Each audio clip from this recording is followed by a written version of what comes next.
Hello विद्यार्थी मित्रों, केम छो?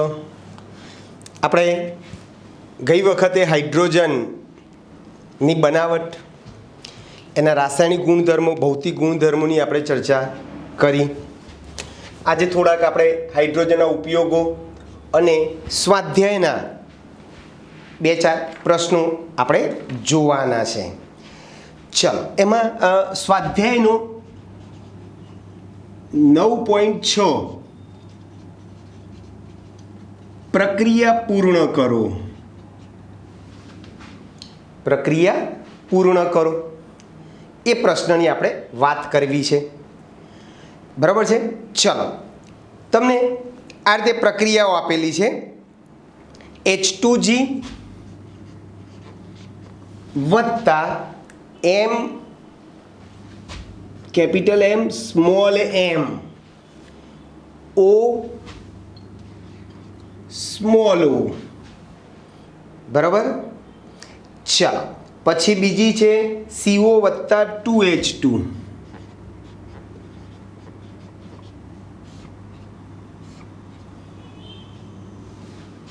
બરાબર? ત્રીજી છે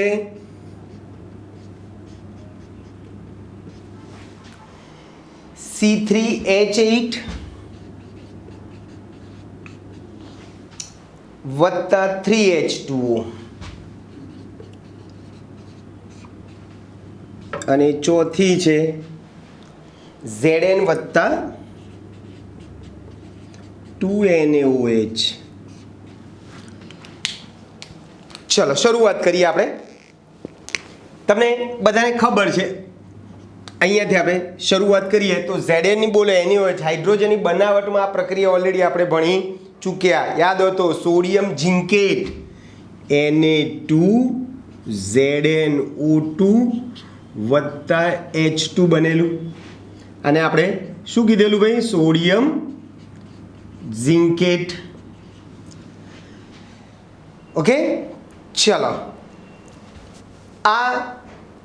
આને તમે પાણી સાથે ગરમ કરશો ઉદ્દીપકની હાજરીમાં તો CO અને H2 વાયુ મળશે. 3 COG અને 7 H2G. બરાબર છે? બેલેન્સ થઈ ગયું. H2 ની બનાવટ જ છે. ચલો, પછી આ તમારે મિથેનોલ આવે. મિથેનોલ બને.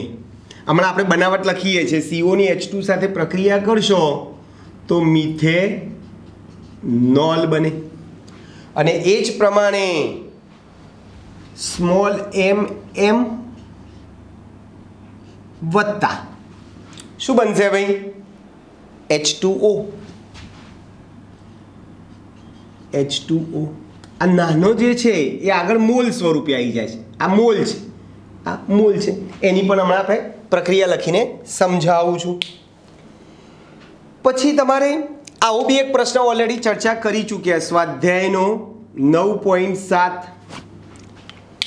કે હાઇડ્રોજનની રાસાયણિક પ્રતિક્રિયાત્મકતા HH બંધની એન્થાલ્પીના પરિણામોની ચર્ચા કરો. તો આપણે અગાઉ બી વાત કરી છે કે હાઇડ્રોજન માટે HH બંધ એન્થાલ્પીનું મૂલ્ય ઊંચું છે. એટલે H અણુ જે છે, H2 અણુ જે છે, એમાં જે HH બંધ જે છે, બંધને તોડવા માટે વધુ ઉર્જાની જરૂર પડે છે. એટલે હાઇડ્રોજન જે છે એ ઓરડાના તાપમાને નિષ્ક્રિય છે. બરાબર છે ભાઈ? એટલે H2 ને સપોઝ કે HH બંધ વિયોજન એન્થાલ્પી નું મૂલ્ય કેવું છે ભાઈ? વધુ છે. બરાબર?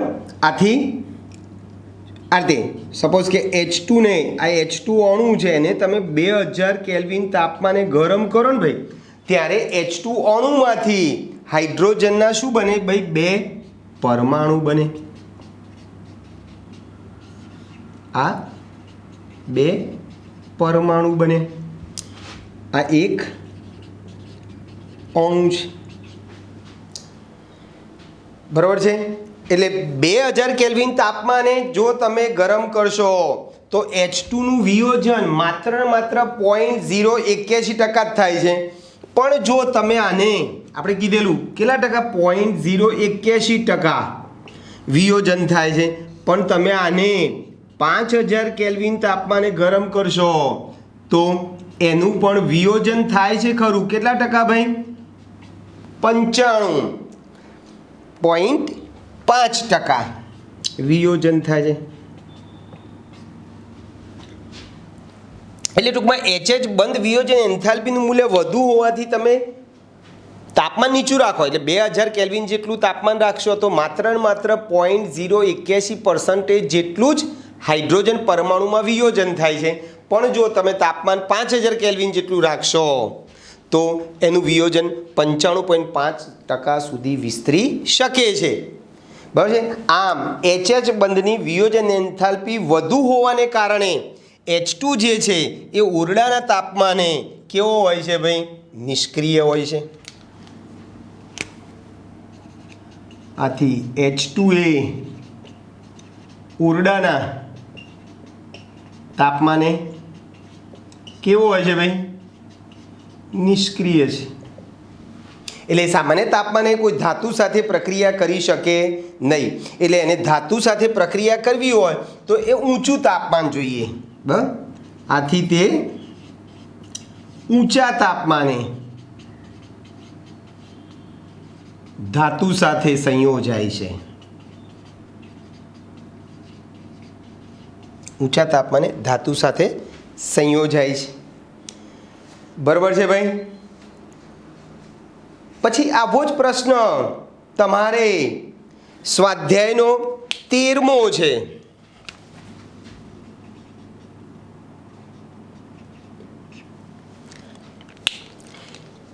કે ભાઈ આપણે કીધું એ પ્રમાણે H2 ની બંધ વિયોજન એન્થાલ્પીનું મૂલ્ય કેવું છે? બહુ ઊંચું છે. બરાબર. એટલે H2 માંથી મારે HH પરમાણુ મારે બનાવવા હોય તો વધારે ઉર્જાની જરૂર પડે.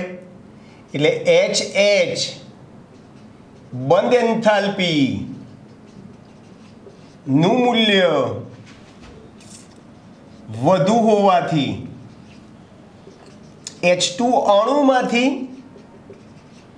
2H પરમાણુ માં વિયોજન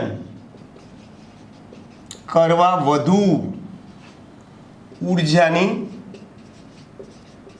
જરૂર પડે. ચલો આનાથી ઊંધી વાત કરીએ. દાખલા તરીકે કે ભાઈ 2 પરમાણુ ભેગા થઈને અણુ બને ત્યારે લગભગ 4000 કેલ્વિન જેટલું તાપમાન ઉત્પન્ન થાય છે, જે ધાતુના વેલ્ડિંગમાં અને ધાતુને કાપવા માટે પૂરતું હોય છે. બંધને તોડી અણુમાંથી પરમાણુ બનાવો છો ત્યારે દાખલા તરીકે H2 માંથી હું HH 2H પરમાણુ બનાવું છું ત્યારે ઉષ્મા લગભગ 4000 કેલ્વિન જેટલી મુક્ત થાય છે. બરાબર છે. 4000 કેલ્વિન જેટલું તાપમાન ઉત્પન્ન થાય છે. અથવા આમ લખીએ 4000 કેલ્વિન તાપમાન જોઈએ. હવે જ્યારે 2H પરમાણુ ભેગા થઈને H2 અણુ બને છે ભાઈ ત્યારે 4000 કેલ્વિન જેટલું તાપમાન ઉત્પન્ન થાય છે. બરાબર છે. આટલું તાપમાન ધાતુના વેલ્ડિંગ અને ધાતુને કાપવા માટે પૂરતું છે. આથી આનો ઉપયોગ આપણે હાઇડ્રો ઓક્સિજન જ્યોત જેને કહીશું આપણે એ જ્યોતનો ઉપયોગ આપણે વેલ્ડિંગમાં અને ટોર્ચમાં કરીએ છીએ. બરાબર છે. એટલે આ જે પરમાણુય હાઇડ્રોજન જે છે અથવા તો ઓક્સી હાઇડ્રોજન જે જ્યોત જે કહીએ છીએ એ જે છે એ કાપવાના અને વેલ્ડિંગના કામમાં ઉપયોગી છે આપણને. એટલે ઓક્સી હાઇડ્રોજન જ્યોત નું તાપમાન લગભગ કેટલું હોય ભાઈ? 4000 કેલ્વિન જેટલું હોવાથી આટલા તાપમાને ધાતુને કાપી શકો અથવા તો વેલ્ડિંગ કરવી હોય તો કરી શકો છો. ક્લિયર દોસ્તો? તો આ સામાન્ય પ્રશ્નો જે ઓલરેડી આપણે આગળ કહી ચૂકેલા છીએ, રાસાયણિક ગુણધર્મોમાં એની ચર્ચા કરી ચૂકેલા છે, એને રિલેટેડ આ સ્વાધ્યાયના પ્રશ્નોની આપણે વાત કરી. હવે આજે આપણે હાઇડ્રાઇડ તરફ જઈ રહ્યા છીએ.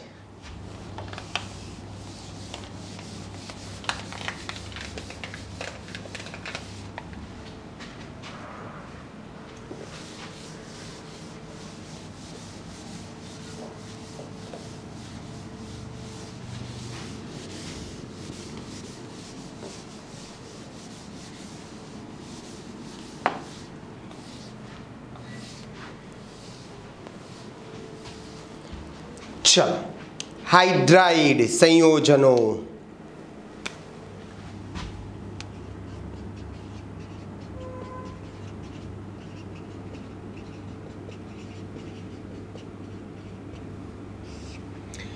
હાઇડ્રાઇડ સંયોજનો કોને કહેવાય?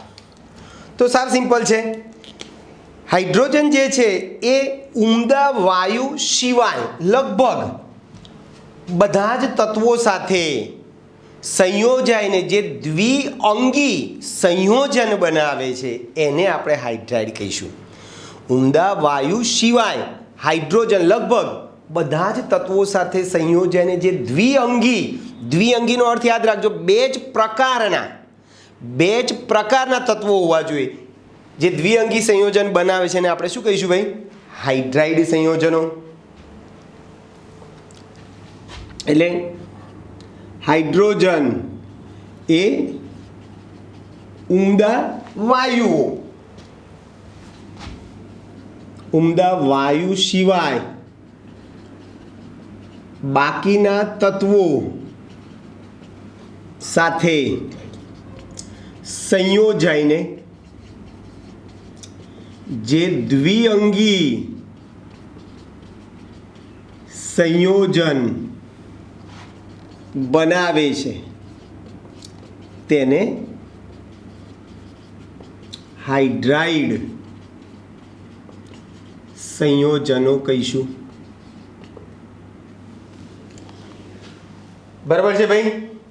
ચલો, એનું સામાન્ય સૂત્ર લખવું હોય, હાઇડ્રાઇડનું આપણે સામાન્ય સૂત્ર લખવું હોય તો EHX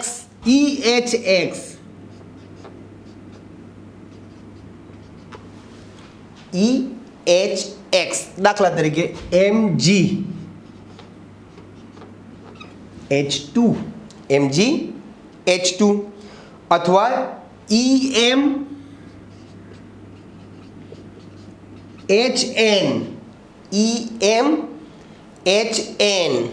દાખલા તરીકે B2H6.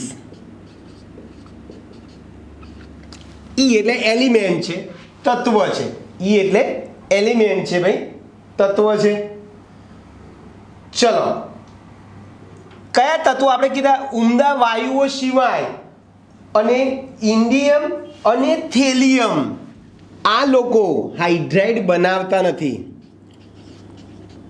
ઉમદા વાયુ તથા ઇન્ડિયમ આયન અને થેલિયમ TL એ હાઇડ્રોજન સાથે હાઇડ્રાઇડ બનાવતા નથી. ચલો, એમના પ્રકારો, હાઇડ્રાઇડના પ્રકારો 3 છે.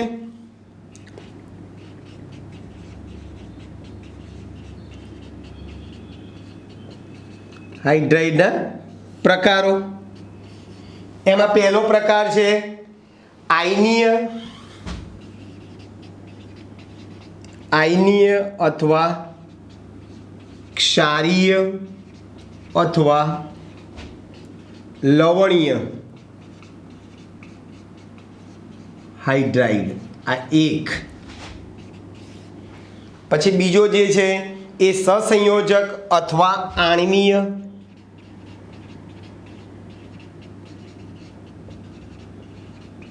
અથવા આણ્વીય હાઇડ્રાઇડ. અને ત્રીજો છે એ ધાત્વીય અથવા આંતરાલીય, ધાત્વીય અથવા આંતરાલીય અથવા બિન તત્વયોગ મિતીય હાઇડ્રાઇડ કહેવાય. બિન તત્વયોગ મિતીય હાઇડ્રાઇડ.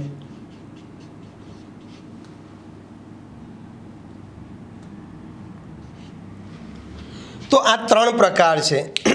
આપણે ત્રણેય પ્રકાર ડિટેલમાં જોવાના છે. ત્રણેય પ્રકારને આપણે ડિટેલમાં જોવાના છે. શરૂઆત કરીએ આપણે પહેલા. એક આયનીય અથવા ક્ષારીય અથવા લવણીય હાઇડ્રાઇડ. ચલો શરૂઆત કરીએ. તમને બધાને ખબર છે કે આવર્ત કોષ્ટક જે છે, આવર્ત કોષ્ટકને આપણે કેટલા ભાગમાં વહેંચી દીધેલું છે ભાઈ? 4 ભાગમાં વહેંચી દીધેલું છે.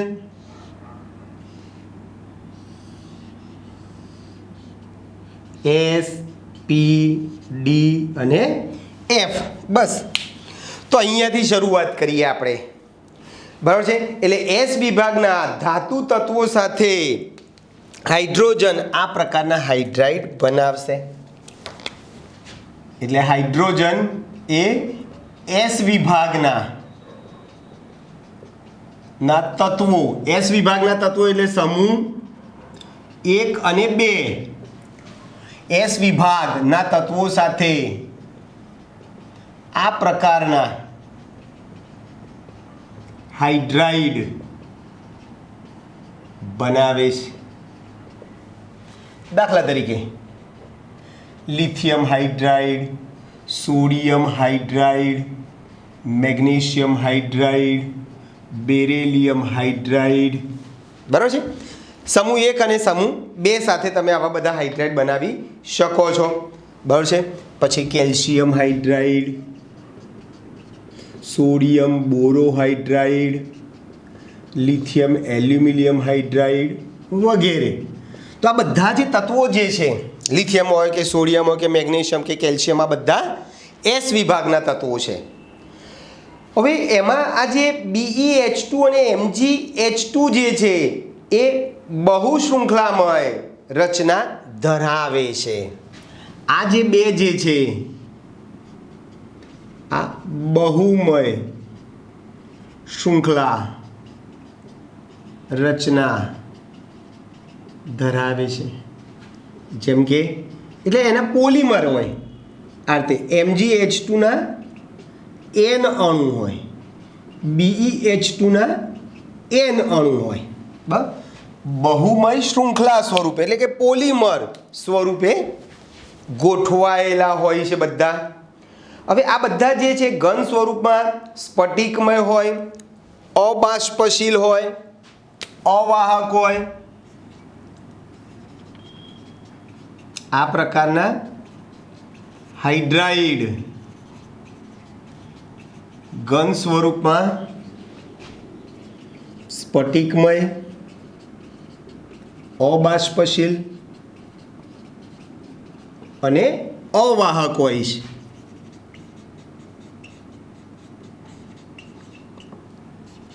બરાબર છે. કેવા છે ભાઈ? સ્ફટિકમય, અબાષ્પશીલ અને અવાહક હોય છે. હવે તેઓની પીગલિત અવસ્થામાં આયનીકરણ થાય તો એનોડ ઉપર હાઇડ્રોજન વાયુ મળે. એટલે સપોઝ કે સોડિયમ હાઇડ્રાઇડ છે, ચલો આ પીગલિત સ્વરૂપમાં આમાં Na પ્લસ અને H માઇનસ હોય. આ H માઇનસ જે છે એ H માઇનસનું એનોડ ઉપર ઓક્સિડેશન થાય છે અને હાઇડ્રોજન વાયુ શું થાય ભાઈ? મુક્ત થાય. એટલે ટૂંકમાં આ પ્રકારના હાઇડ્રાઇડનું તમે પીગલિત સ્વરૂપમાં વિદ્યુત વિભાજન કરશો તો એનોડ ઉપર હાઇડ્રોજન વાયુ મુક્ત થશે. પછી આ બધા જે છે એ પાણી સાથે વિસ્ફોટક પ્રક્રિયા કરી અને હાઇડ્રોજન વાયુ મુક્ત કરે છે. તેઓ પાણી સાથે વિસ્ફોટક પ્રક્રિયા કરે છે, કરીને હાઇડ્રોજન વાયુ મુક્ત કરે છે. આ રીતે સોડિયમ હાઇડ્રાઇડની પાણી સાથે પ્રક્રિયા કરશો તો NaOH બનશે વત્તા H2.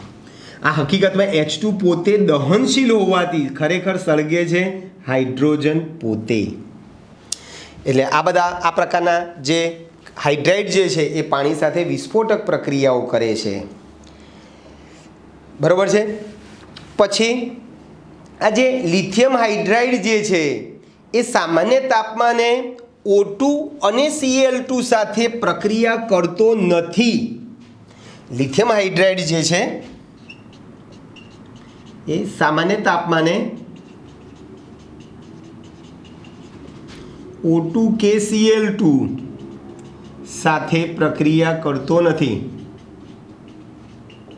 પરંતુ તે અન્ય સંયોજન સાથે સંયોજને બીજા પ્રકારના હાઇડ્રાઇડ બનાવવામાં મદદ કરે છે.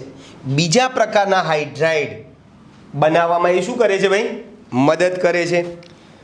બરાબર છે. પરંતુ તે બીજા હાઇડ્રાઇડ બનાવવા માટે ઉપયોગી છે.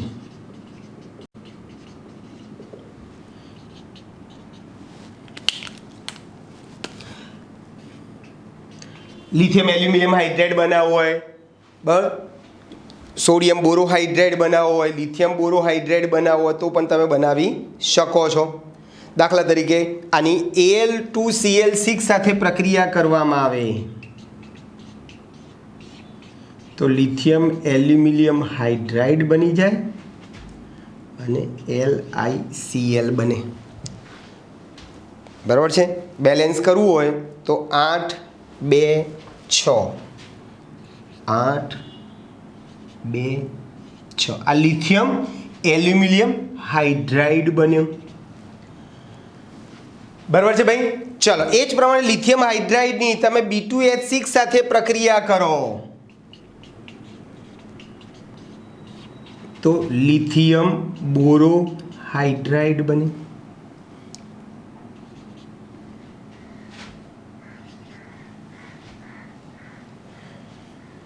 આ બધા હાઇડ્રાઇડ છે.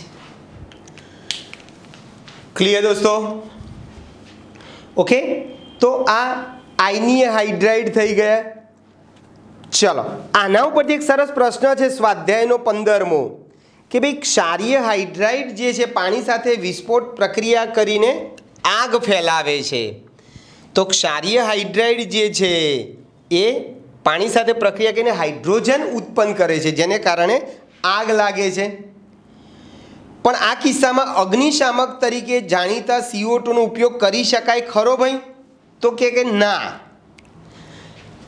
કેમ ભાઈ? તો સોડિયમ હાઇડ્રાઇડ પાણી સાથે પ્રક્રિયા કરીએ તો હાઇડ્રોજન ઉત્પન્ન થાય છે, પણ સોડિયમ હાઇડ્રાઇડની એટલે કે ક્ષારીય હાઇડ્રાઇડની જો તમે CO2 સાથે પ્રક્રિયા કરશો તો એમાં H2 વાયુ ઉત્પન્ન થતો નથી, માટે એનો ઉપયોગ કરવો તો કરી શકાય નહીં.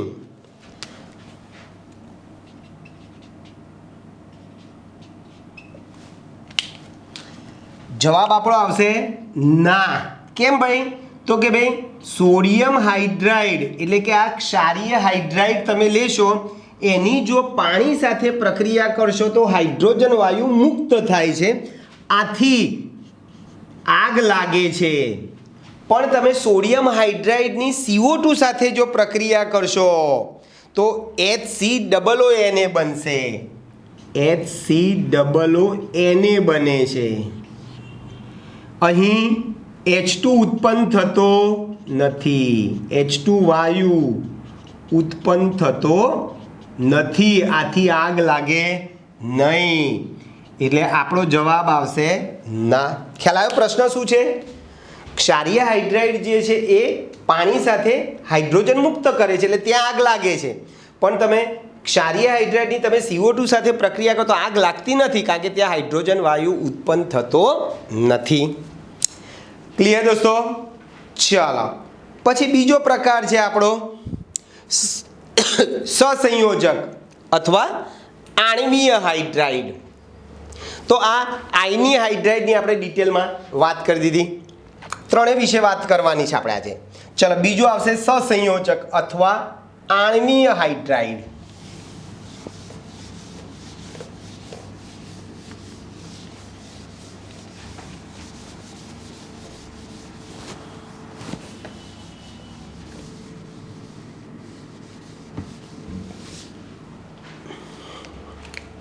બીજો પ્રકાર છે સહસંયોજક અથવા આણ્વીય હાઇડ્રાઇડ. ચાલો બોલો, આ આયની હાઇડ્રાઇડ કયા વિભાગના તત્વો સાથે હાઇડ્રાઇડ બનાવે છે ભાઈ? તો કે ભાઈ એ S વિભાગ. એમ આ જે છે એ P વિભાગના તત્વો સાથે, એટલે હાઇડ્રોજન P વિભાગના ધાતુ કે અધાતુ તત્વો સાથે આ પ્રકારના હાઇડ્રાઇડ બનાવે છે. એટલે પેલો S વિભાગ આવે, અહીંયા હાઇડ્રોજન એ P વિભાગના ધાતુ કે અધાતુ તત્વો સાથે આ પ્રકારના હાઇડ્રાઇડ બનાવે છે.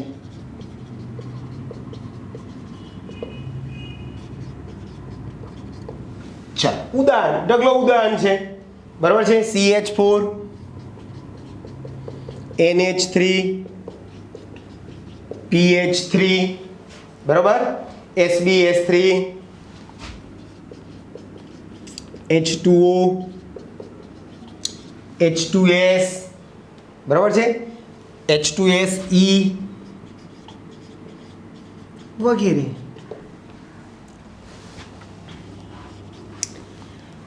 ઓકે ચલો હવે આણ્વીય હાઇડ્રાઇડને ઇલેક્ટ્રોનની સંખ્યા અને તેમના લુઈસ બંધારણને આધારે એનું 3 રીતે વર્ગીકરણ થાય છે. કોને આધારે ભાઈ? ઇલેક્ટ્રોનની સંખ્યા અને લુઈસ બંધારણ ને આધારે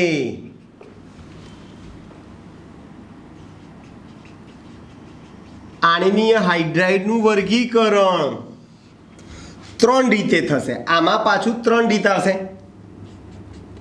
3 રીતે થવાનું છે. એક ઇલેક્ટ્રોન ઉણપવાળા હાઇડ્રાઇડ, એક ઇલેક્ટ્રોન ઉણપ વાળા હાઇડ્રાઇડ જેમાં ઇલેક્ટ્રોનની સંખ્યા ઓછી હોય. આપણે ડિટેલમાં હમણાં સમજીએ છીએ, એક એક ઉદાહરણ લેતા જઈએ આપણે. B2H6 AlH3 બરાબર. બીજું જે છે એ ઇલેક્ટ્રોન પરિશુદ્ધ હાઇડ્રાઇડ,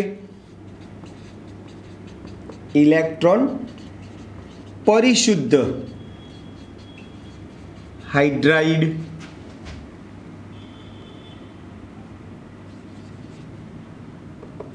બરાબર છે. બધા હાઇડ્રોકાર્બન, હાઇડ્રોકાર્બન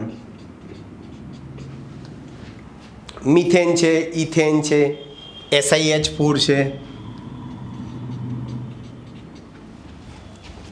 અને ત્રીજું છે એ વધારે ઇલેક્ટ્રોન હોય, ધનિક કહેવાય, એને ઇલેક્ટ્રોન ધનિક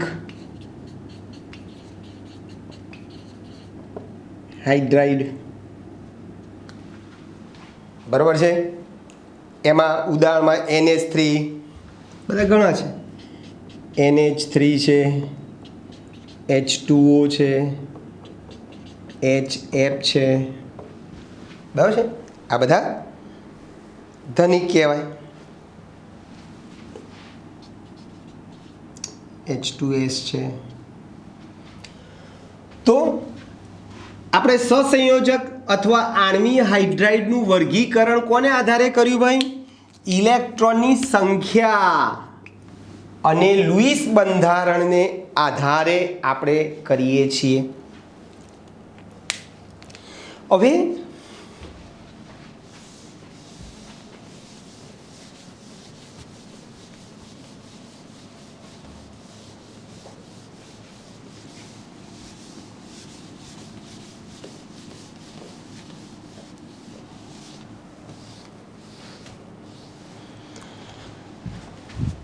ચલો શું કરીશું? બોલો. આ ઇલેક્ટ્રોન ઉણપવાળા, બોલો ઉણપ છે એટલે આ બધા ઇલેક્ટ્રોન શું કરવાના? ઇલેક્ટ્રોન ઉણપનો અર્થ શું થાય? એની પાસે અષ્ટક પૂરું કરવા માટે પૂરતા ઇલેક્ટ્રોન નથી. એટલે આ બધા શું કરશે ભાઈ? લુઈસ સિદ્ધાંત પ્રમાણે અષ્ટક પૂરું કરવા માટે એ લુઈસ એસિડ તરીકે વર્તશે.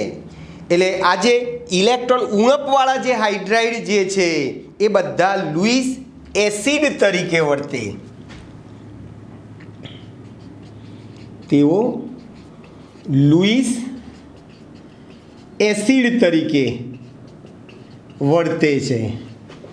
અર્થાત તેઓ ઇલેક્ટ્રોન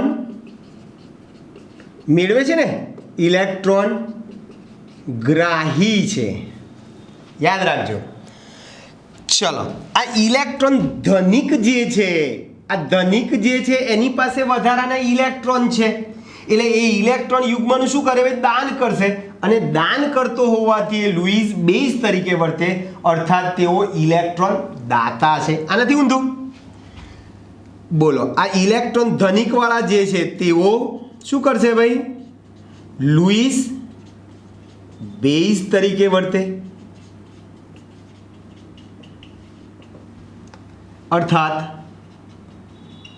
શું કરશે ભાઈ? તેઓ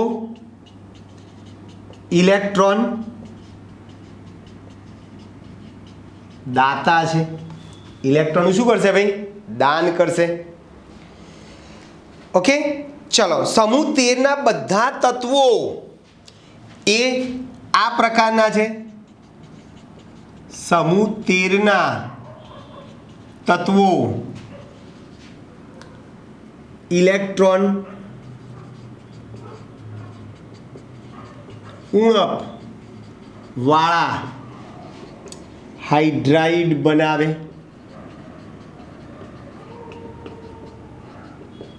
B2H6. સમૂહ 13 ના જે તત્વો જે છે બધા જ ઇલેક્ટ્રોન ઉણપ વાળા હાઇડ્રાઇડ બનાવે છે. ચલો, સમૂહ 14 ના જે તત્વો જે છે એ આ બધા, આ પરિશુદ્ધનો અર્થ શું થાય ભાઈ? એમની પાસે પૂરતા ઇલેક્ટ્રોન છે, અષ્ટક પૂરું થઈ જાય છે, બરાબર. એમને ઇલેક્ટ્રોનની જરૂર રહેતી નથી. અહીંયા ઓછા છે ઇલેક્ટ્રોન, અહીંયા વધારે છે, અહીંયા પરિશુદ્ધનો અર્થ પૂરતા છે. એટલે આ સમૂહ 14 ના તત્વો, સમૂહ 14 ના તત્વો એ ઇલેક્ટ્રોન પરિશુદ્ધ હાઇડ્રાઇડ બનાવે છે. પરિશુદ્ધ હાઇડ્રાઇડ બનાવે છે. આપણે કીધું એ પ્રમાણે CH4 જે સમચતુષ્ફલકીય રચના ધરાવે છે.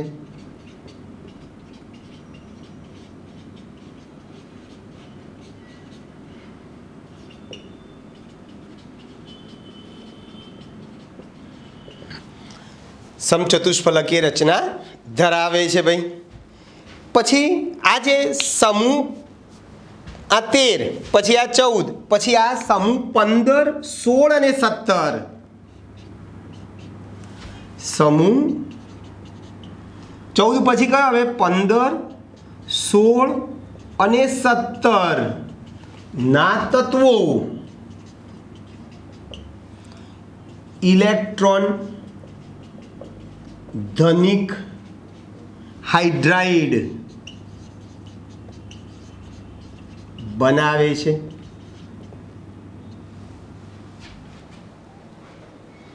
બરાબર છે ભાઈ?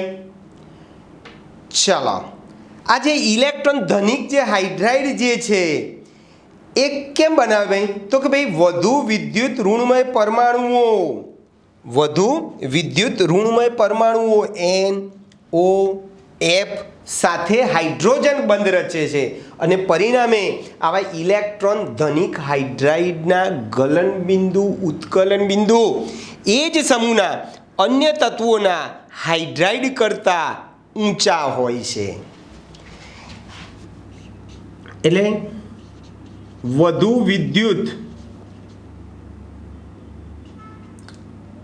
ઋણમય તત્વો કયા કયા કીધા? નાઇટ્રોજન, ઓક્સિજન અને ફ્લોરિન એ હાઇડ્રોજન સાથે H બંધ બનાવે છે. H બંધ બનાવે છે. આથી તેમના ગલન બિંદુ ઉત્કલન બિંદુ કેવા હોય છે ભાઈ? ઊંચા હોય છે. બરાબર છે? ગલન બિંદુ ઉત્કલન બિંદુ કેવા હોય ભાઈ? ઊંચા હોય છે. બરાબર છે? આવો જ પ્રશ્ન તમારે સ્વાધ્યાયનો 9.9 છે કે ભાઈ ઇલેક્ટ્રોન ઉણપવાળા હાઇડ્રાઇડ સંયોજનો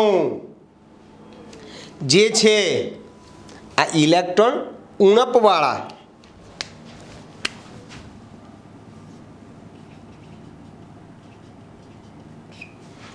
સ્વાધ્યાયનો 9.9 પ્રશ્ન શું કહે છે? પહેલા તો કે ઇલેક્ટ્રોન ઉણપવાળા હાઇડ્રાઇડ સંયોજનોના બંધારણ અને રાસાયણિક પ્રક્રિયાઓના આધારે તેમની લાક્ષણિકતાઓ અંગે તમે શું અપેક્ષા રાખી શકો છો? ચલો, ડાયબોરેન, આપણે આ ડાયબોરેન છે.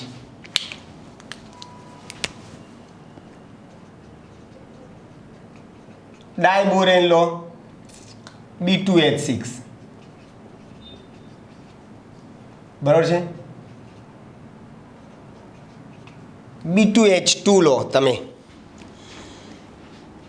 બરાબર, અથવા BH3 લો. જો આ કેવી રીતે બને ભાઈ? તો પહેલા તો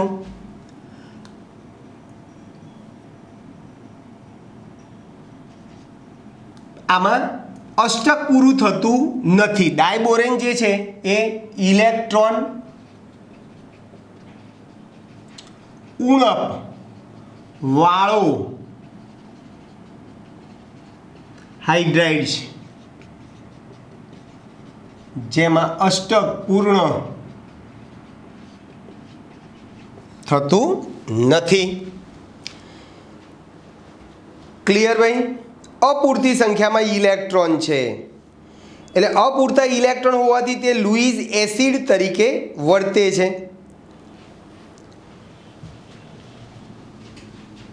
આમ લખીએ તો આથી તેમાં અપૂરતી સંખ્યામાં ઇલેક્ટ્રોન હોવાથી તે શું કરશે ભાઈ? તે ઇલેક્ટ્રોન મેળવીને, આપણે લખ્યું ને, ઇલેક્ટ્રોન મેળવીને લુઈસ એસિડ તરીકે વર્તે છે. આથી તે LiH જેવા લુઈસ બેઝ સાથે પ્રક્રિયા કરીને અથવા તો પ્રક્રિયા કરે છે.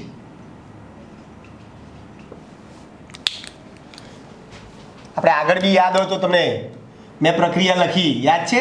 આપણે પહેલા પ્રકારમાં ક્ષારીય અથવા તો લવણીય હાઇડ્રાઇડમાં આપણે આ કીધેલું LiH જે છે એ O2 કે Cl2 સાથે પ્રક્રિયા કરતો નથી, પણ તે બીજા હાઇડ્રાઇડ બનાવવા માટે ઉપયોગી છે. એટલે આ LiH જે છે એ એકચ્યુઅલી B2H6 સાથે આ લુઈસ બેઝ છે, આ લુઈસ એસિડ છે, આ ઇલેક્ટ્રોન દાતા છે, આ ઇલેક્ટ્રોન ગ્રાહી છે. બંને વચ્ચે પ્રક્રિયા થઈ લિથિયમ બોરોહાઇડ્રાઇડ બનાવે છે. લિથિયમ બોરોહાઇડ્રાઇડ બનાવે છે વત્તા LiCl.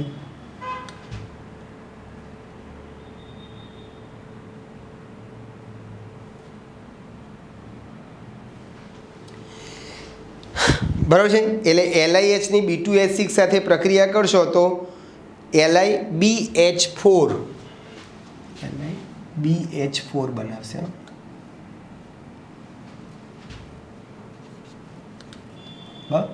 લિથિયમ બોરોહાઇડ્રાઇડ બનાવે છે.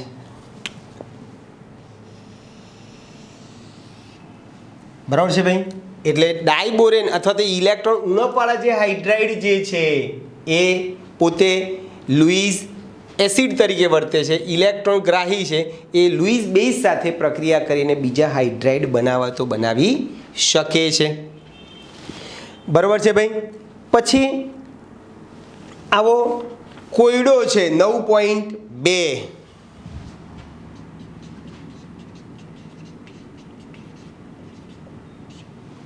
આ જ વસ્તુ કે ભાઈ સમૂહ 15, 16, 17 સમૂહ 15માં નાઇટ્રોજન, બિસ્મથ, આમાં oxygen, sulphur, selenium, tellurium, polonium, fluorine, chlorine, bromine, iodine, astatine. ચલો આના હાઇડ્રાઇડ સમૂહ 15ના હાઇડ્રાઇડ આમ આવે NH3, PH3, ASH3, SBH3, BiH3. આમાં H2O, H2S, H2Se, H2Te, polonium radio active છે, જવા દો. અહીંયા HF, HCl, HBr, HI. તો જુઓ તો ભાઈ આ 15મા સમૂહના તત્વોના હાઇડ્રાઇડ, આ 16મા સમૂહના તત્વોના હાઇડ્રાઇડ અને આ 17મા સમૂહના તત્વોના હાઇડ્રાઇડ છે. તો આ બધામાં આ N, O અને F ની વિદ્યુત ઋણતા વધુ હોવાથી આ ત્રણેયમાં NH3, H2O અને HFમાં H બંધ બને છે, બાકીનામાં H બંધ બનતા નથી. એટલે આ ત્રણેયમાં ઉપરવાળા ત્રણમાં આંતરાણવીય હાઇડ્રોજન બંધ બનતા હોવાથી એમાં આંતરાણવીય આકર્ષણ બળ વધારે હોય છે. આથી એમના ગલન બિંદુ કેવા હોય છે ભાઈ? ઊંચા હોય છે. ઉત્કલન બિંદુ કેવા હોય છે? ઊંચા હોય છે. એટલે આ ત્રણેયમાં N, O અને F ની વિદ્યુત ઋણતા વધુ હોવાથી તે હાઇડ્રોજન સાથે H બંધ બનાવે છે. આથી તેમાં આંતરઆણવીય આકર્ષણ બળ વધુ હોય છે. આથી તેમના ઉત્કલન બિંદુ ઊંચા હોય છે. તેમના ઉત્કલન બિંદુ કેવા હોય છે ભાઈ? ઊંચા હોય છે. તો સમૂહ 15માં NH3ના ઉત્કલન બિંદુ આ બાકીના બધા કરતાં ઊંચા, આ બધા કરતાં H2 ઊંચા, આ બધા કરતાં HFના ઊંચા, કારણ કે આમાં H બંધ બને છે. ક્લિયર દોસ્તો? ચલો, તો આ બીજા પ્રકારનો આપણે હાઇડ્રાઇડ જોયો અને એ જ પ્રમાણે છેલ્લો ત્રીજા પ્રકારનો હાઇડ્રાઇડ ધાત્વીય અથવા આંતરાલીય.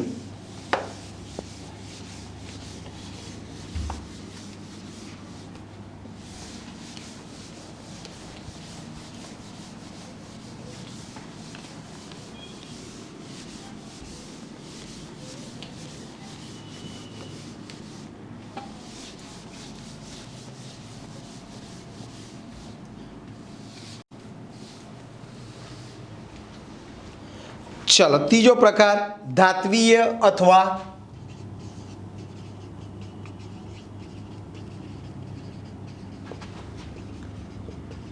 आंतरालीय अथवा बिन तत्व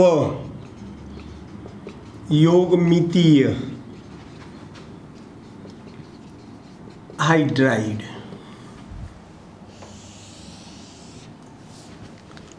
चलो शुरुआत करिए। एस અને પી વિભાગમાં આવી ગયા, બરાબર છે। એટલે આ બધા હાઇડ્રાઇડ હાઇડ્રોજન એ ડી અને એફ વિભાગ ના તત્વો સાથે આ પ્રકારના હાઇડ્રાઇડ બનાવે છે। બરાબર, હાઇડ્રોજન એ ડી અને એફ વિભાગના તત્વો સાથે આ પ્રકારના હાઇડ્રાઇડ બનાવે। દાખલા તરીકે VH, VH2, VH3, બરાબર છે, NBH, NBH2, બરાબર, ઘણા બધા છે, બરાબર, TLH, TLH3,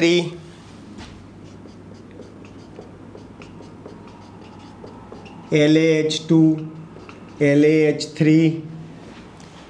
તો આ પ્રકારના હાઇડ્રાઇડ બનાવવા તો બનાવી શકો છો। HF, H2 વગેરે। તો આ બધા આ V, NB, TL, LA, HF આ બધા ડી અને એફ વિભાગના તત્વો છે। હવે જેમ NH3 અને H2O જેવા અને H2O ની જેમ આ પ્રકારના હાઇડ્રાઇડ ના અણુસૂત્રો ચોક્કસ હોતા નથી, બરાબર છે। કેમ ભાઈ? તો કે ભાઈ આ સપોઝ કે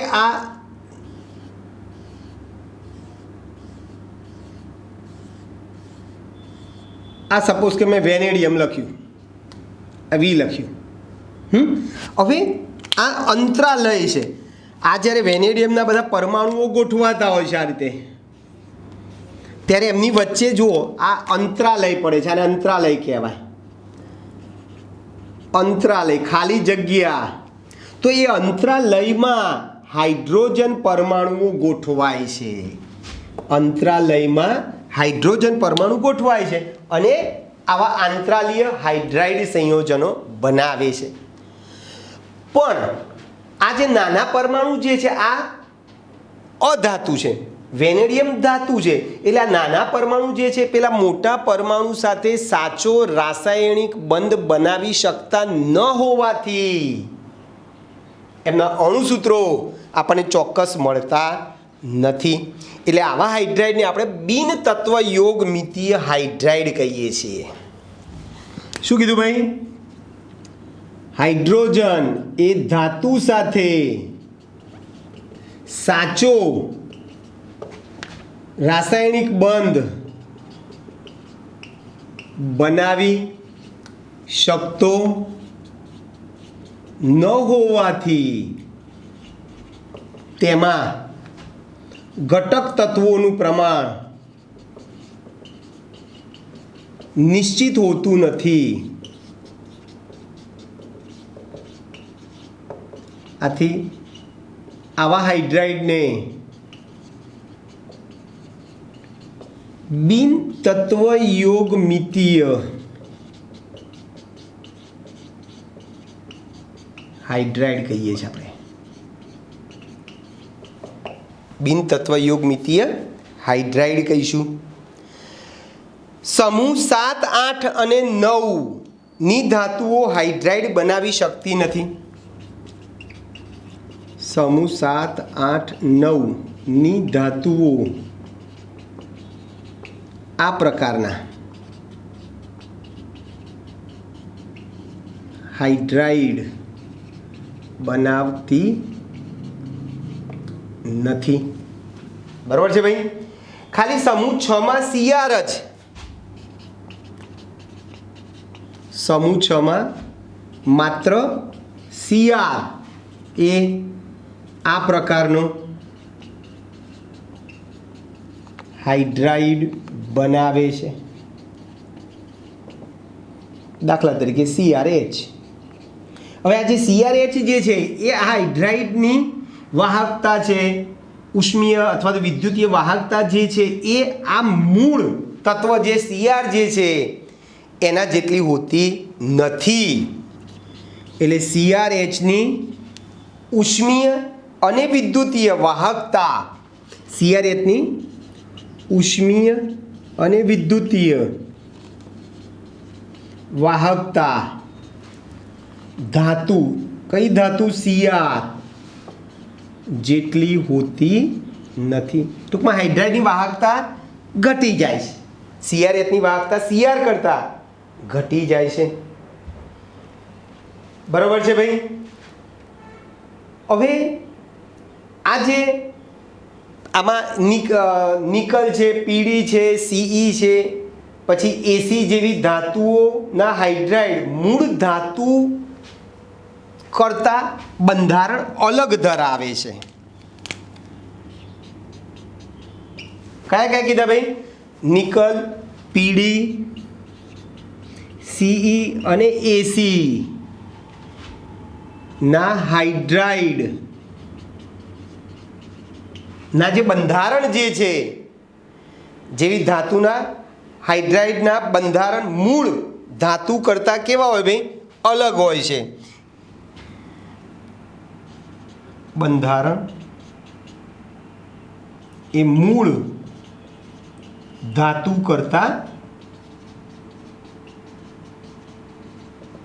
અલગ હોય છે. જેમ આપણે આ CrHની વાત કરીએ ને એ જ પ્રમાણે. ચલો, આવા હાઇડ્રાઇડ સંયોજનોમાં નિશ્ચિત સંરચનાનો નિયમ પડાતો નથી, કારણ કે એમાં તત્વોનું પ્રમાણ નિશ્ચિત હોતું નથી. બરાબર છે? એટલે આવા હાઇડ્રાઇડમાં નિશ્ચિત પ્રમાણ ના સિદ્ધાંત અથવા તો નિશ્ચિત પ્રમાણનો સિદ્ધાંત પડાતો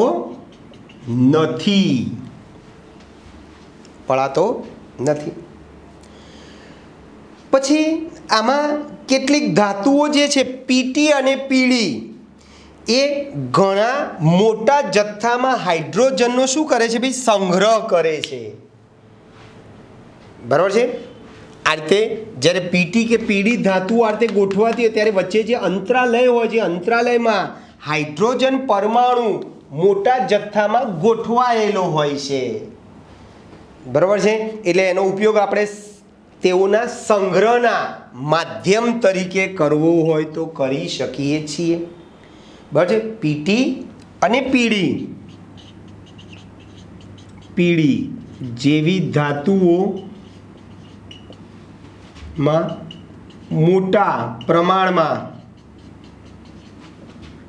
હાઇડ્રોજનનો સંગ્રહ થતો હોવાથી પીટી અને પીડી શેના તરીકે ઓળખાઈશું ભાઈ? તેઓને સંગ્રહ માધ્યમ તરીકે લેવામાં આવે છે. બરાબર છે? સંગ્રહ માધ્યમ તરીકે ઉપયોગમાં લેવામાં આવે છે. ક્લિયર દોસ્તો?